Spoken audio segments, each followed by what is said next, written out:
Nowadays, it feels like all companies are trying to use diversity as a way to appeal to more people. Overwatch has been doing it for years, HBO tried to do it, and even Burger King from that time when they said all women belong in the kitchen. For you guys that think I'm joking too, this is actually a real Burger King tweet. They explained themselves after the Twitter mob came after them, but point being, it feels like everybody's doing it right now. One thing we don't see too often in video games are main characters with physical disabilities. Characters with disabilities do exist. We have characters like Bentley from Sly Cooper, Junkrat from Overwatch, Sir Hamlot from Borderlands, but we don't ever see any of the disabilities actually integrated into gameplay. Even though Bentley is in a wheelchair, he still plays like any other Sly character for the most part. So just a little backstory to how this video came to be. I was talking with a friend about how we don't really see this too often, how cool it would be to have a character that's deaf in a game. We pretty much just spat out ideas about how a game like that would work. Come to find out, a game like that actually does exist, and even better, Square Enix is involved. They didn't develop the game, they just published it, but this is Square Enix, the company behind games like Final Fantasy, Nier Automata, Dragon Quest, so they wouldn't release a bad game with their name on it, right? The introduction has voice acting, but then after that, the whole entire game is silent. When me and my friend were talking about how a deaf character would work in a game, this isn't exactly what we had in mind. When the game wants you to interact with something, hear your character's heart start to beat fast, and the audio is muffled whenever the main character interacts with anyone, but aside from that, the game's completely silent. Trying to tell a story like this is 100% possible, but it's very hard. Everything has to be spot on. This character, for example, absolutely killed his role. He was very expressive, and even though I couldn't hear a word that came out of his mouth, I somehow always knew exactly what he wanted to say or what he was feeling. Unfortunately, this isn't the case for the rest of the cast though, especially the protagonist.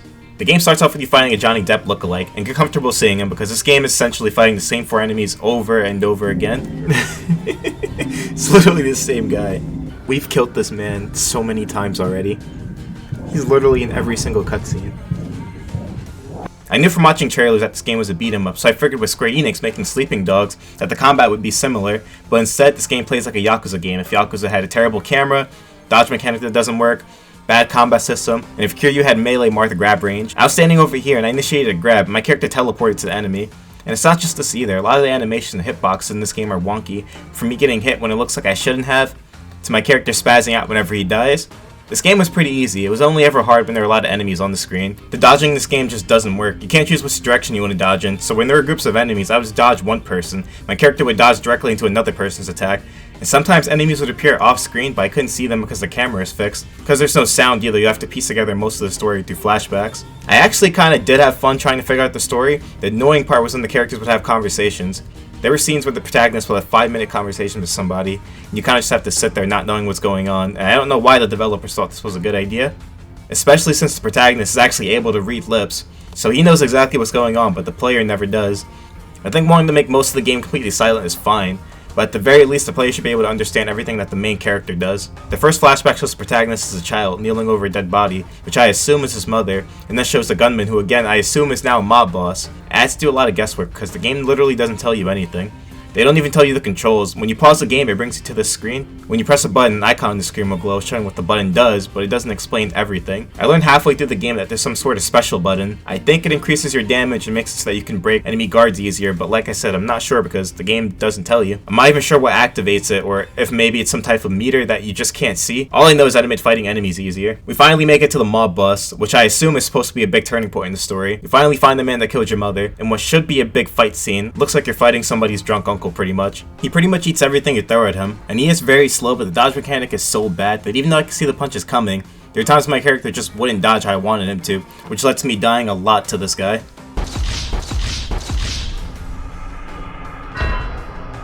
I had to resort to just throwing a punch and then running away and then repeating, but that didn't even really work, so I ended up having to cheese him, and this is a strat that I used for most of the game. Kick enemies into a wall, uppercut, and then repeat. And this isn't even me trying to cheese though. The game isn't hard like I said, but the combo system is so bad that spamming attacks really is the most viable way to play this game. I think that's enough of me ranting about this game though. Let's get back to the point of the video. Despite all the bad things I said about this game, it did make me realize that a concept like this could actually work. When you finish the game, you'll unlock the endgame content called The Quiet Man Answered, but this is just the same exact thing we played, but now it's sound.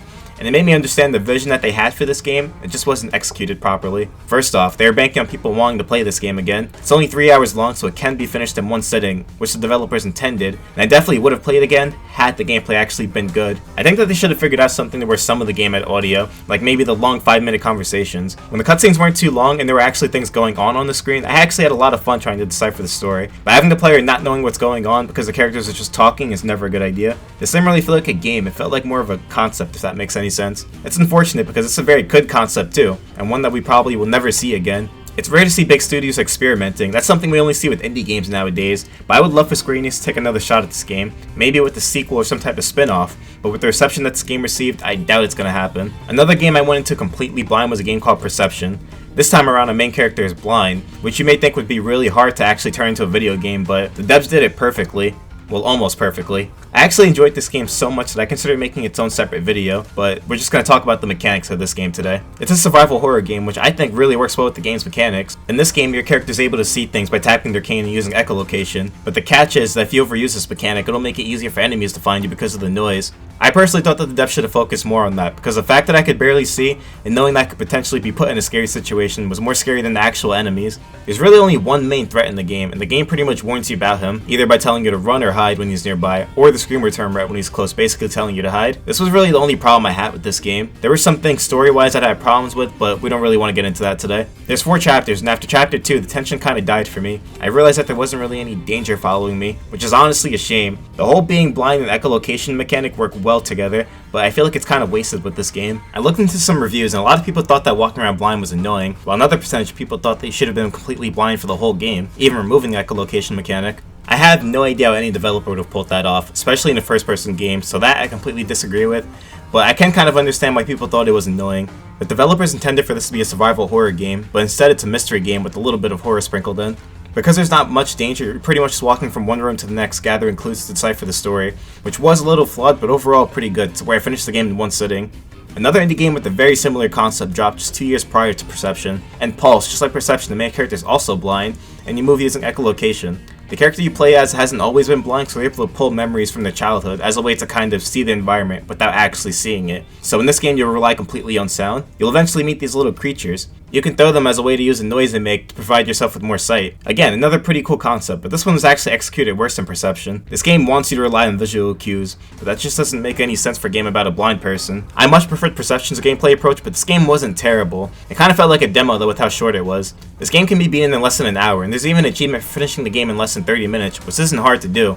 A common trend and complaint that all these games received with how short they were. I honestly don't mind that they were all short, except for Pulse. A 30-minute game isn't worth full price, but everything else I thought was fine. A lot of people seem to think that nowadays all games have to be long, but honestly I'd rather the high-quality game that's short than a long one that's filled with mostly filler. Plus these games are kind of gimmicky, so I feel like if any of these games were 20 hours or more, people would have gotten a little tired of the gameplay. I think by far though the best use of a disabled character, and probably the most well-known, is Senua from Hellblade. This game has been talked about so many times, so I won't talk about this game long either, but it's all for good reason. Senua suffers from a severe form of psychosis, which leads her to having hallucinations and her hearing voices in her head. To me, this is more than the game. It's a great representation of mental illness, and an experience that I feel like everybody should play at least once. It's really nice having disabled characters star in games, whether it's being blind, deaf, or even having autism. People with disabilities obviously struggle more than people that don't have disabilities, and there's just something so inspiring about watching a character overcome their disability, and whatever other problem they may be dealing with. Mass Effect captures this perfectly. In Mass Effect 2, you briefly play as a character named Joker. Joker suffers from brittle bone disease.